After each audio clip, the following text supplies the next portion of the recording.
So the domain is everything but 0. Everything but 0. So we would write minus infinity to 2, union 2 to infinity, like that. Is that okay? Yeah. All right, so the domain leads nicely to the vertical asymptote. It actually is the vertical asymptote. X equals 2 is the vertical asymptote.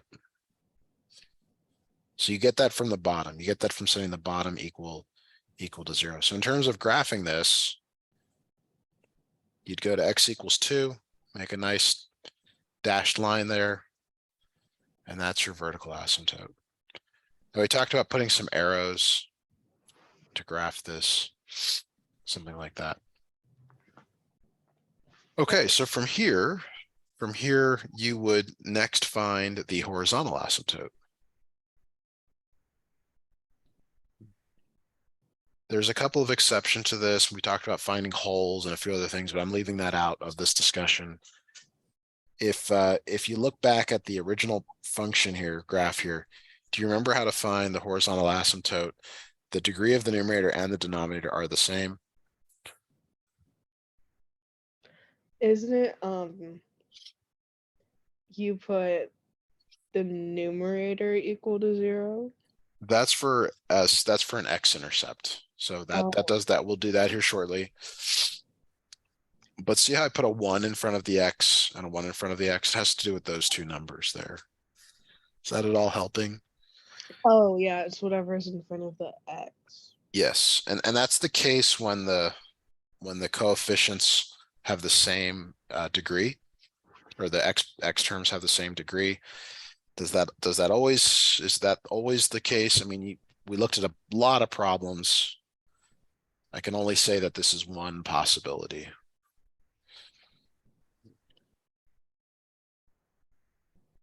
It's like showing up at a swim meet and you don't know what you're going to swim. But at least you probably know how to do all the swims. You know, you don't mind. But this is not the case. All right. Next thing we would do is x-intercept or y-intercept, but you set the numerator equal to 0. You set in your problem, what did I say here? X plus 1. You set x plus 1 equal to 0.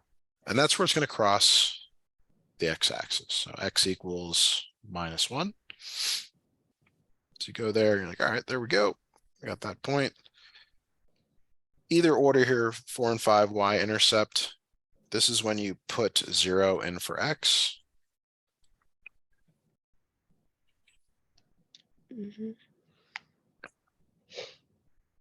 So you go back to your original, it's x plus 1 over x minus 2. 0 in for x, 0 plus 1 over 0 minus 2. That is minus 1/2.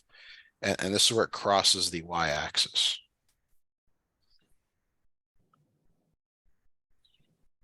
So if we go back to our graph, minus 1/2, there's a point there. And that really helps to figure out, where to connect them. We know that those 2 points have to connect, and they've got to connect with the arrows. So that helps you with that. You could test points in this other region, something like that.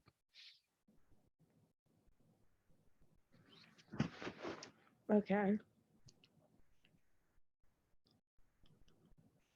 So there's so many different types of problems. I mean, I couldn't give you anything, but out of these, things, domain, vertical asymptote, horizontal asymptote, x-intercept, y-intercept, and I suppose we could throw in range for this.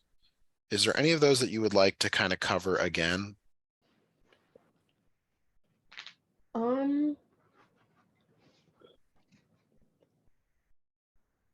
Not really. I mean, Okay. it'll affect me. Yeah. All right. So now let's talk about long division. And this is the last thing we'll talk about with rational functions.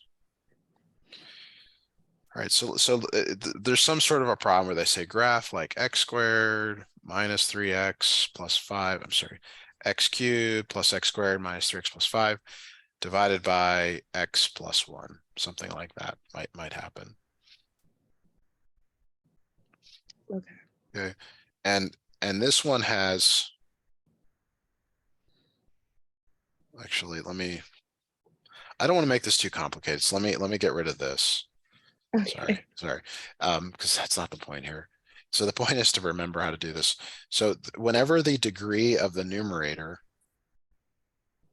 which Mhm. is 2 because it's x squared, it's at 2, is greater than the degree of the denominator, which is x to the 1, you use long division. So x plus 1 on the outside, x squared minus 3x plus 5 on the inside. I know there's a lot of questions about how to do this. Let's see what you remember. So you ask yourself, what do I multiply x by to get x squared? X by to get x squared.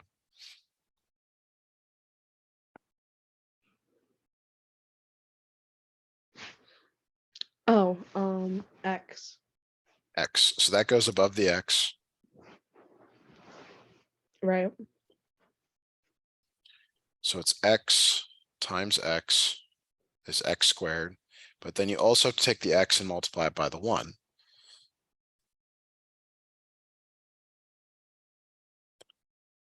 So this is an important step here. You have to change the signs because you're really subtracting, but I would tell you to change the signs and then add. So it's x squared minus x squared, x squared minus x squared, minus 3x minus 1x, that's minus 4x. And then add the 5.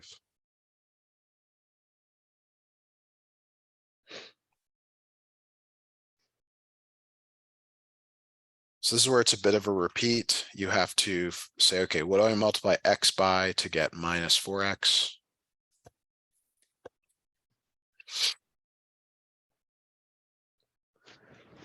Oh, X yeah, by to get, yeah, minus 4x. -4. Good. You actually can stop at this point. You don't have to carry out the continuation of it because your whole goal is to get this number. Or not, sorry, not this number, the thing in the top, the expression, the quotient, if you will. So the quotient is the slant asymptote.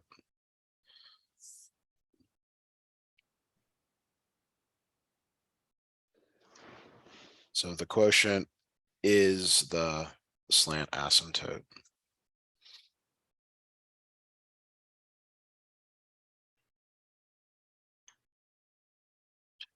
By the way, when is your final? Tomorrow. Tomorrow. Okay. All right. Well, not enough time to stress about it. You just have to take it and Hope for the best. hope for the best. Yeah. Okay. Have you instilled like with your instructors, like, look, how you're a great instructor. I really like the way you teach. You're my favorite. Have you done all that this semester? I have. Okay. That all matters. I mean, it really does. So let her know that you want to go into the holidays and have a lot of positivity, things Yeah, like that. I will. Okay, so we should transition from uh, these types of problems to the next kind of stuff you sent, which are these rational equations that you're solving. Right. But any questions before we do that?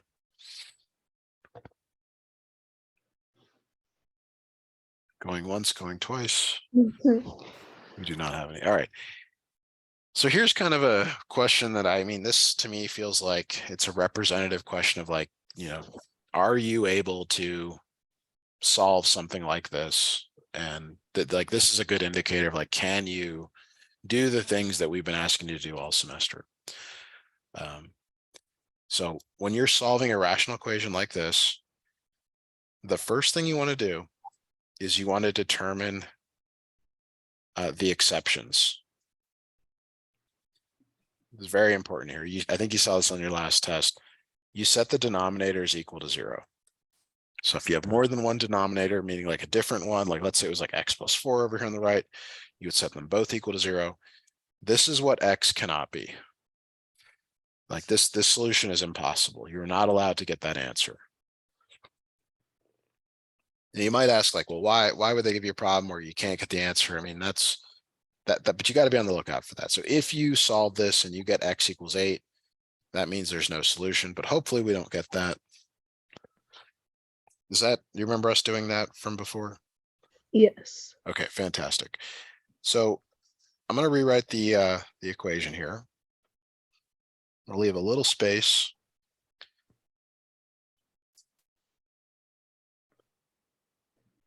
So can you tell me what the common denominator is when you look at the bottoms? And you're trying to tell me, like, well, what does it have? What does it not have? Can you just take a shot at that for me, please, and tell me what you think?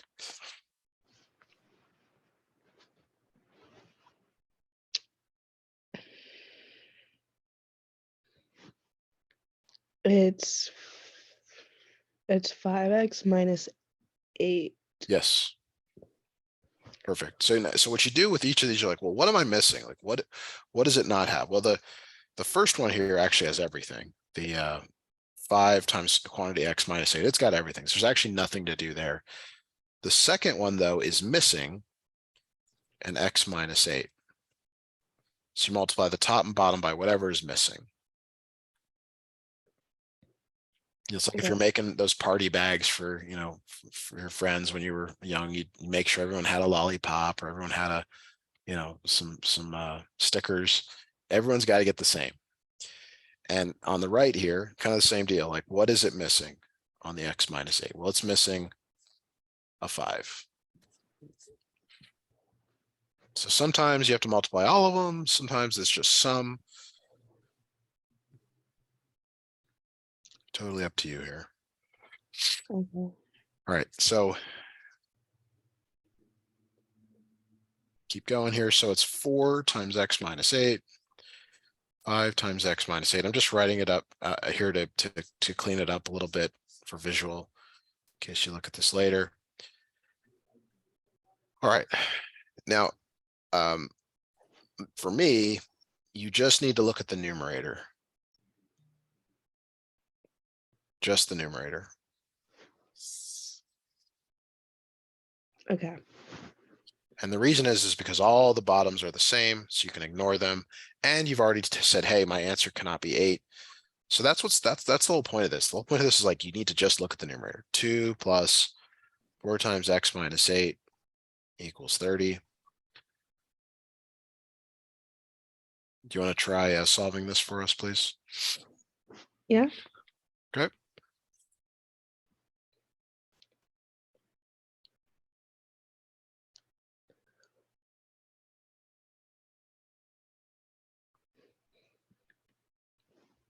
I got x equals 0 fourths, so it's indefinite.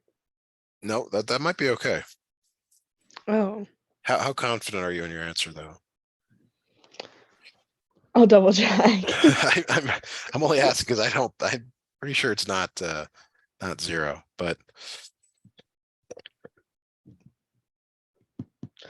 Oh, never mind.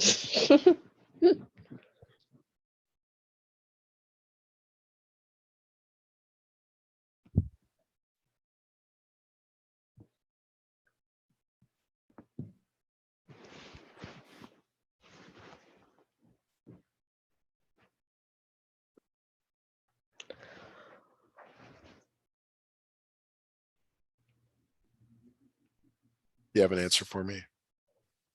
I do. I got 16. So most students would distribute, you get 4x minus 30 equals 30. Oh, And then I'm not trying to trip you up here. I'm just showing you how to work through this. Apologize if this is unclear. You can add 30 to both sides. 4x equals 60, so x equals 15. I know why I messed up. Yeah. Well, you ever done yoga? I have. Yeah, so they always talk about yoga practice. I always sort of say, well, what are we practicing for? We don't have to answer that question because we're practicing for the exam. You know exactly what you're practicing for. And it's okay. It's okay to mess up here. Because this doesn't matter. What matters tomorrow. So let's take a look at another question and see if we can improve on this one. You're going to get something like this. Have you been told the format of the exam? Like, you know, if it's 4 questions, do you know if it's multiple choice? What do you know about the math final? All I know is that it's 2 pages front and back, so it's 4 questions. All right. Well, you know, always as much as you can find out, maybe you got a friend you can it's taken earlier in the day. Always a good thing to figure out what's on it if you can. All right, so new question here, kind of the same category of question. These are rational equations. This 4 is really 4/1. What is the common denominator for these?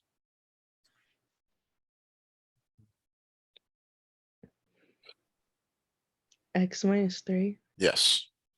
So the only one that's missing an x minus 3 is the middle one. Okay. Yeah. Now be very careful here. This negative right here, subtraction symbol, it does go with the 4. And that's why I chose this problem, because it doesn't matter to me, but like some students like plus -4. I want you to not make the mistake of not including that negative. You got to have that negative going with it. It's all over x minus 3, x minus 3, x minus 3. And this is where you attack just the top. You got 3 plus -4 times x minus 3 equals x. Could you solve this for us for x, please?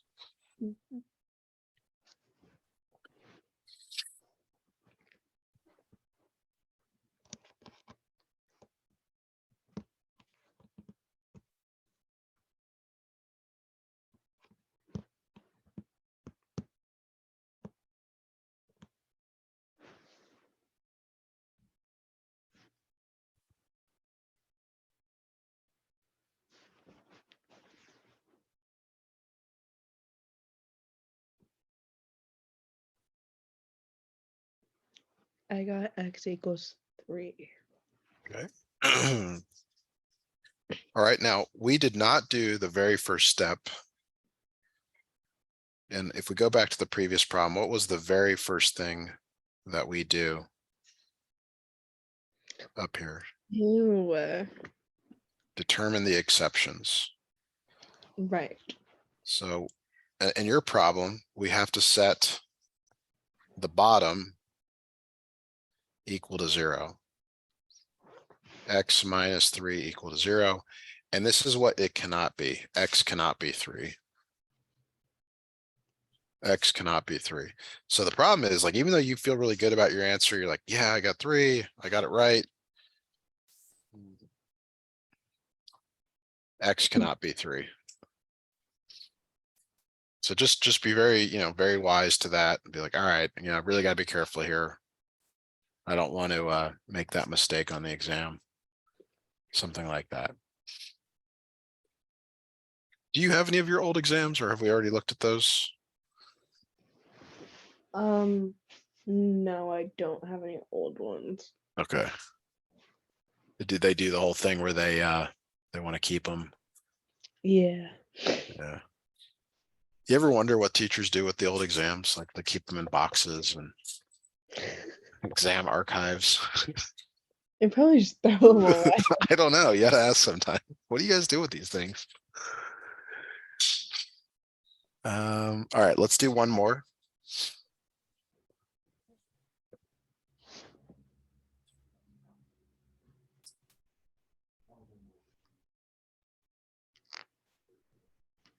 All right. So this is another type of problem that you might see. Let's do the correct thing, which is to set the bottoms equal to 0 to start. These are the exceptions. So x cannot be 6 and x cannot be -2. This one on the right, it factors that it almost always factors into the other one that you're given on the left here. So that's just something to kind of keep in mind. So now if you've been noticing when I rewrite, I leave a lot of space, and that's to account for whatever I'm going to multiply the top and bottom by.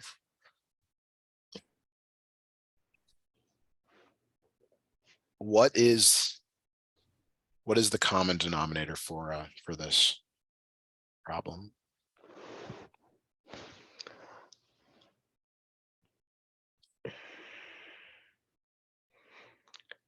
It's x minus 6, x plus 2. Yes. Very good. So you look and you're like, all right, what are they missing? Like, what is the x minus 6 missing to become the x plus 2? It is missing the x plus 2. So top and bottom. Okay. And then this middle one, what is it missing? X minus 6. X minus 6. Now, again, you don't need to deal with the bottom. Like there's maybe this like, fear like, oh my gosh, I got a foil. It's all this stuff. No, you don't need to do anything. You just need to make them all the same. The one on the right, is it missing anything? No. Nope. That's okay. All right. So now you just look at the top, just the top. All right. And I'll have you solve this for us.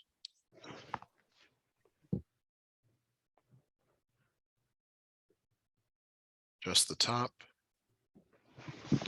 But remember, x cannot be 6 or -2. So don't tell me 6 or -2 as your answers.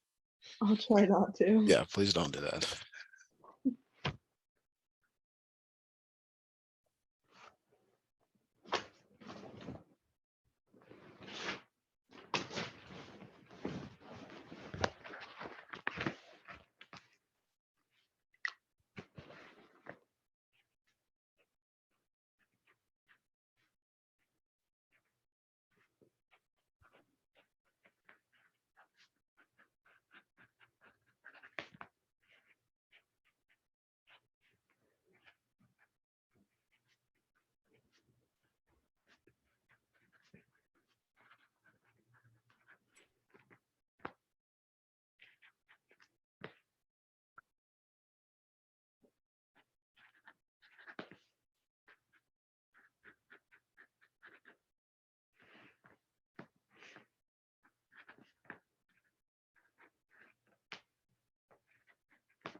You have an answer for me? I got x equals -40/13. Okay. I have no idea if that's right. I'm gonna just keep working it out here. So it's 9x minus 38 equals 4x plus 2. Subtract the 4x from both sides. So I get 5x on the left, add 38. So that's going to change our answer a little bit. Oh, Divide by 5.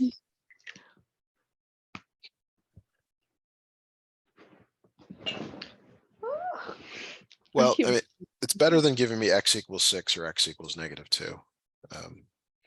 But you can do this, maybe, just spend a little more time. I wish I could say all the answers are going to be nice. I don't have any way to know. Yeah. All right. Any questions on these before we move on? No. Okay. So the next kind of grouping of questions that I see is something like this.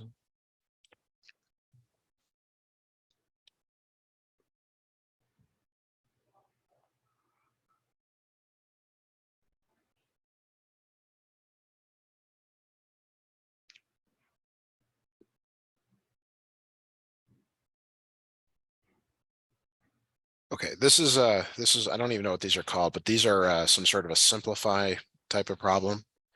And they're all based on your ability to factor. Do you remember what the type of factoring is in the top left here and also the bottom right? Oh, what's the name? So difference of squares. Yeah, More important than the name is, do you know how to expand it? Write it as a binomial times a binomial. I think so. Yeah, I'll write the formula here. That might help here. Yeah. Okay. So can you try that for the top left and then the bottom right?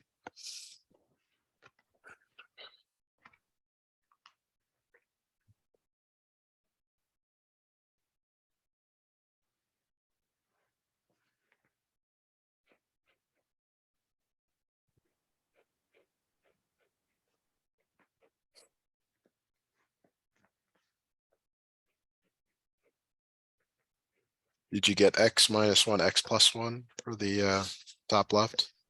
Yes. And then bottom right is x minus 5, x plus 5. Yeah. Now the other ones here are trinomials. You have to find two numbers that multiply to the last number but add up to the middle number. Can you try that, please, for us? Yeah.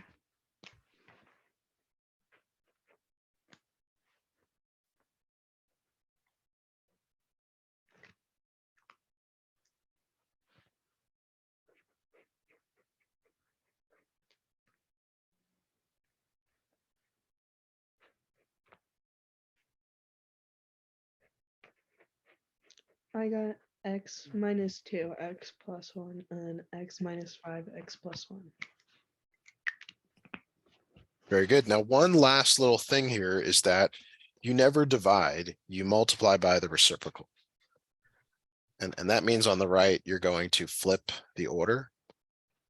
So the bottom goes to the top goes to the bottom.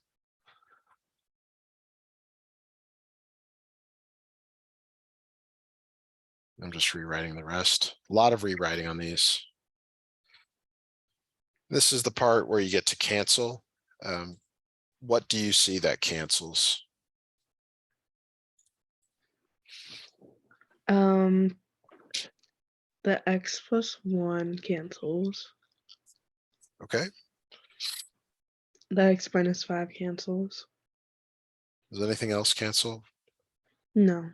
No. So your final answer, sometimes they work out where a lot cancels. This one wasn't done well. You can blame me for that. X plus 5, x minus 2, x plus 1. You can leave it in factored form. Like you don't have to try to figure that out.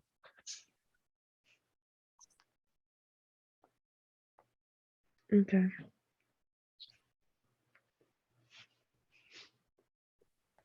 So we should do another one or two or three of these till we get it down. There is other type of factorings to consider.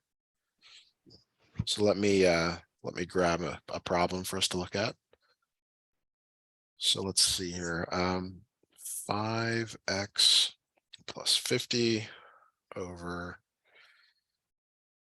10x plus 100 divided by 20 over 25x minus 50. All right, so the other big type of factoring that you're looking for here is a greatest common factor. You always want to do that first, actually. I didn't give you any in the previous problem, but that would be something to always look for. So like in the numerator, there's a greatest common factor, the denominator is greatest common factor, and same thing over here on the right. So that's 5 parentheses x plus 10 over 10 parentheses x plus 10. Now what I like to do is actually flip it as soon as possible. So this 25x minus 50 is going to go up here. And it's even better if you can then factor out whatever is going on. So what is common to both of those 25x and the 50? Hopefully you see it's 25. Yeah. Okay. And so from here, you cancel. Now, just like in the last problem, x plus 10s cancel. Okay. But you actually can also cancel the numbers, right? 5 goes into 10. 25 and 20, they're both divisible by 5. So that's 5 and a 4 there. And then you keep whatever's on the top, you keep whatever's on the bottom. 5 times x minus 2 over 2 times 4, which is 8.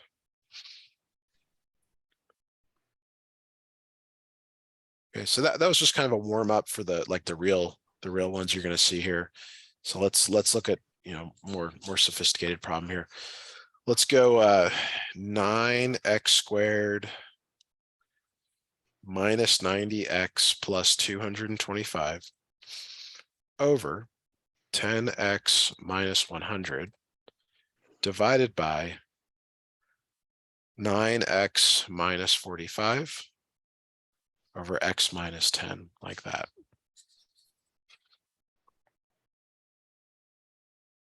All right, so what again, I want you to focus on greatest common factor.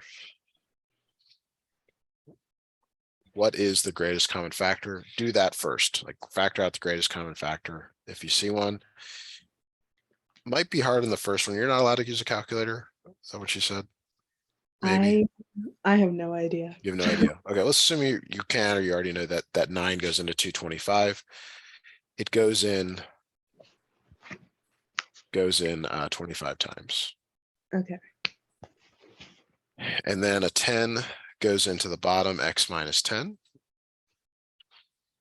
And then over here, you flip it. So x minus 10 division goes to multiplication. And then the 9x minus 45, you can factor out a 9, x minus 5, like that. Yeah, but you still need to be able to factor this trinomial up here. Could you give that a try, please? Yes.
So let me help out here. So it's two numbers that multiply to 25 but add up to negative 10. So it could be like 1 and 25 and 5 and 5, but none of those add up to a negative 10. They can both be negative though. And that does get you to 25 still, but then they do add up to negative 10 there. So it should be, and I'll just rewrite it down here. 9x minus 5, x minus 5 over 10, x minus 10 times x minus 10 over 9 times x minus 5. Okay, and do you see any cancellations? X minus 10. Okay, yep, you can go top. It's top and bottom. Doesn't matter if they're kind of ones off to the side. Any other cancellations? X minus 5. Okay, you can pick which one. Anything else here? Could you cancel the 9s? Yes. for the same reason. Now, if you didn't cancel them, like let's say you wrote 9x minus 5 over 90, you might then say, oh yeah, 9 goes into 90. So it's x minus 5 over 10. You can always do it later if you don't see it. Okay.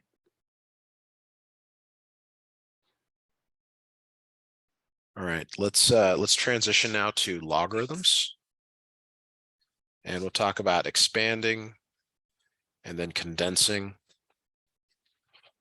There's two types of problems you'll be given. So this is kind of your classic exam question. X squared over y cubed z, like that. And it would say expand. Any idea how to start this? Do you remember any of the logarithm properties that might be useful?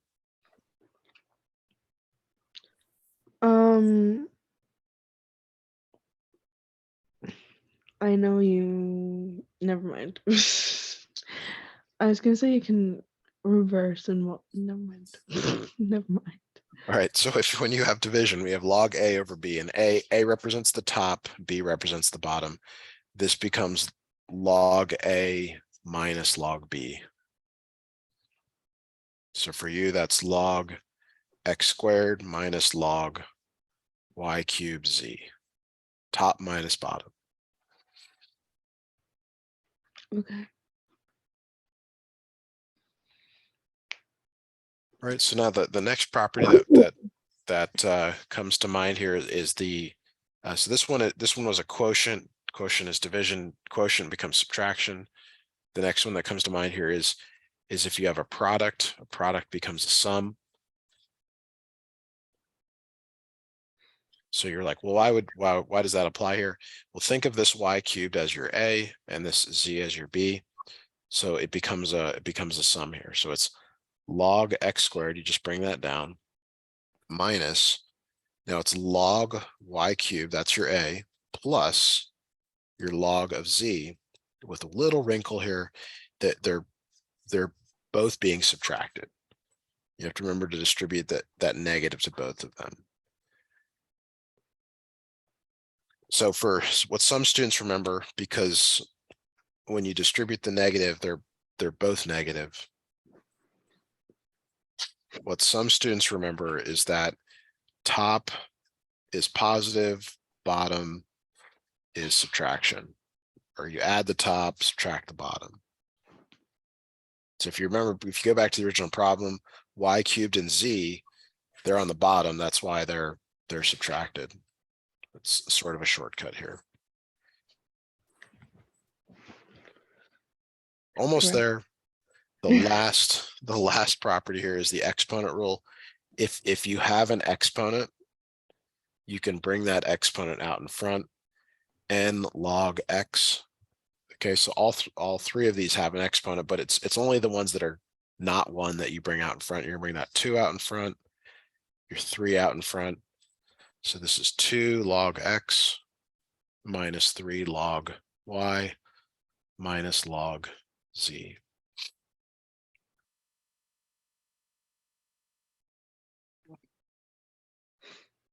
Now, there's like a lot of variations on this problem. We don't have time to do them all.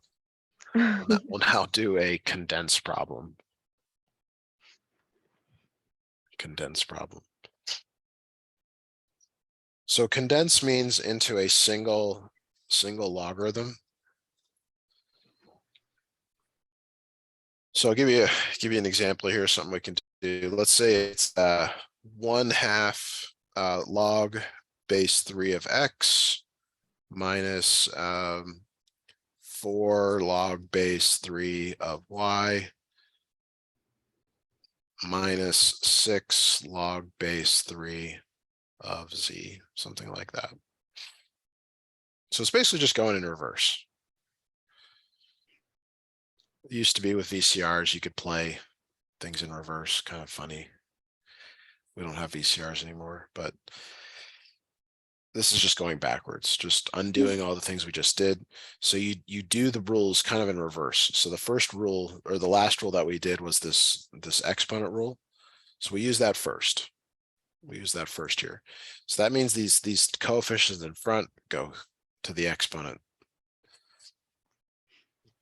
Okay, so it's log base 3 of x to the 1/2 power minus log base 3 of y to the power 4 minus log base 3 of z to the power of 6.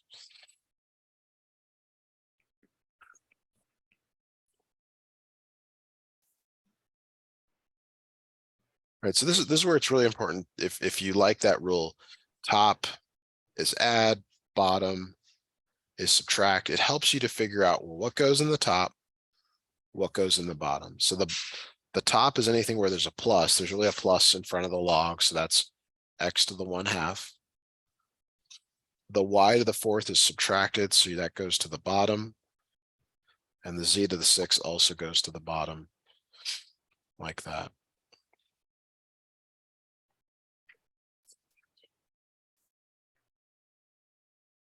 Okay. Anything short that I can answer about those? No. That's just the basics. I mean, unfortunately, like you know, we could do a whole lesson on logs. And I think we did, but we didn't get through, we didn't get through a ton of them. So our last few minutes here, 5 minutes, we'll do on exponents, exponent properties. Okay. And I've got a couple from earlier. Let me pull those up. These were reasonably good problems for us to look at.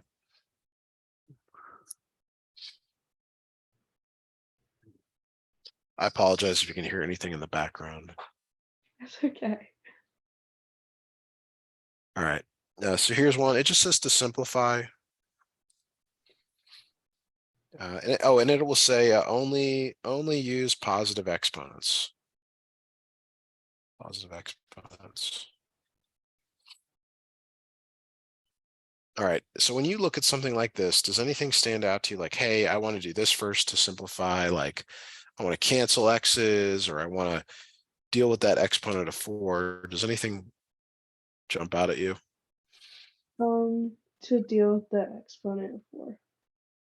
Did you say 4? The 4 exponent? Yeah. Okay, now when my screen starts responding, there we go. Very important is to actually write the missing exponents. Meaning, like, if it's not shown, write it so that you know to multiply both. That 4 goes to both. In the top, it's 2x cubed. In the bottom, it's 2 to the power 4 x to the power of 8 times x to the power of 2.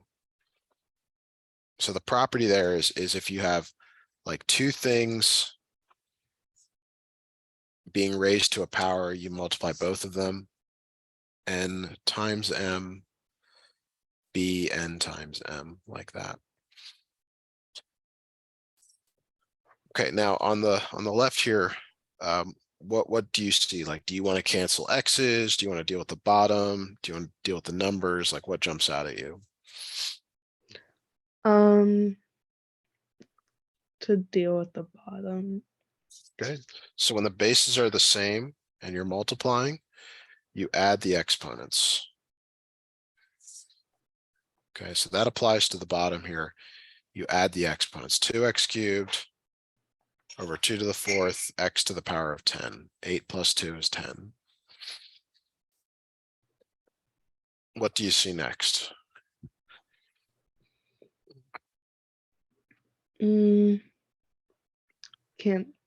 To cancel out the x's. So when you're dividing and the bases are the same, you subtract the exponents. Right. This is where you gotta be, this is where you, really a good idea to actually come off to the side, right? Write it down. It's like 3 minus 10. Okay, that's minus 7. It's easy to make a mistake there. Now, when you're dividing, only when you're dividing, you always put the term in the numerator.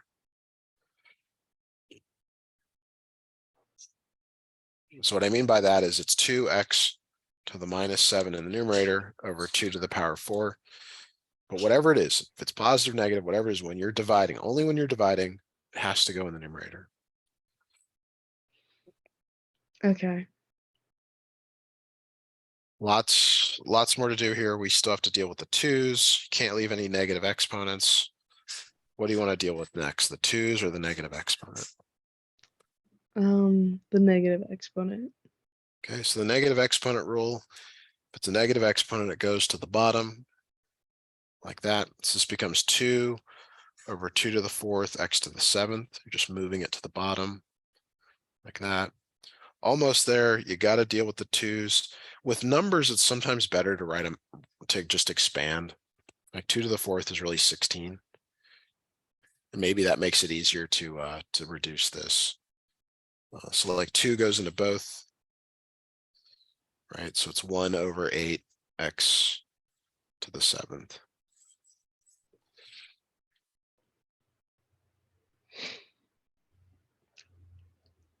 Okay. All right, so if you have any time at all between now and your exam, try to look at the stuff you do not know. Don't focus on things you already know. That doesn't help. Usually there's more nervousness, apprehension than necessary. So just try to focus on the stuff, be positive, all those things. And that is it for us for tonight. Thank you for letting me help you, and look forward to next year. Be around to help. Maybe we can get on a schedule earlier in the year just to help iron out some of these things. And that is it. So hope you have a great holiday with your family, and I'll see you next time. See you next time. Okay, bye now. Bye.